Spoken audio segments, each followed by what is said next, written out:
Okay, so the purpose with this deck is I really wanted to focus on the dice rolling, but I did not want this to just be another Snipe Hunter deck or a Snipe Hunter Armed Dragon deck. And I really wanted it to focus on the um, what some of my friends feel is the thrill of the gamble. So this deck was made for a friend. Um, and so we have most of the cards that have dice rolling abilities in the format. So I didn't include Graceful and Skull Dice, sadly, just because they nerfed the effects so badly that they're just not good, even though I wanted to run them. But what I will say, a couple of things here.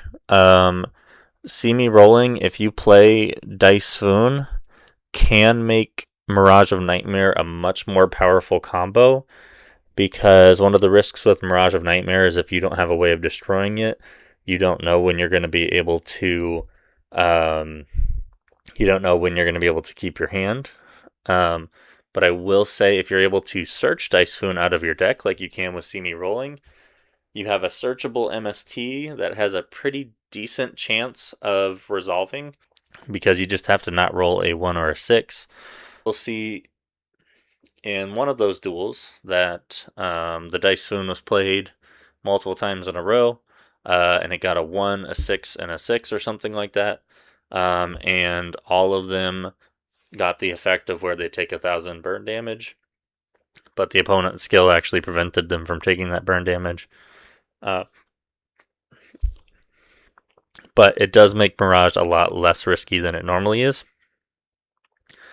And the goal of this deck, and part of why we play Mirage and Snipe Hunter, our goal is not to win with Snipe Hunter. Our goal is to win with Orgoth the Relentless and use his effect.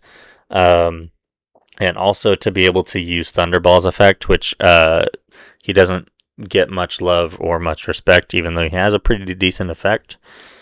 Um, so Orgoth the Relentless, we try and put him in the graveyard either with Mirage or with Snipe Hunter, and then we Monster Reborn or Premature Burial him. And then, so what he can do is you roll 3 die, and if any of them are doubles, he gets a different effect. Um, so in one of the duels, I think they got a double 3, and that effect is draw 2 cards, which is pretty powerful. And then Thunderball, if a monster battles, you can special summon this card, and then on your turn, you can send a trap from your hand or field to the graveyard to destroy a monster in this card's column. So I think in one of the duels, it was summoned after like a Suijin or something attacked directly, and then he sent the breakthrough skill to the graveyard to destroy his opponent's monster because he was able to summon it for sure in the same column as the boss monster because he waited until after it was attacked. And then for the side deck, double Jinzo to be able to revive them if your opponent's playing a lot of traps. Another Dice Spoon if they're playing a lot of back row.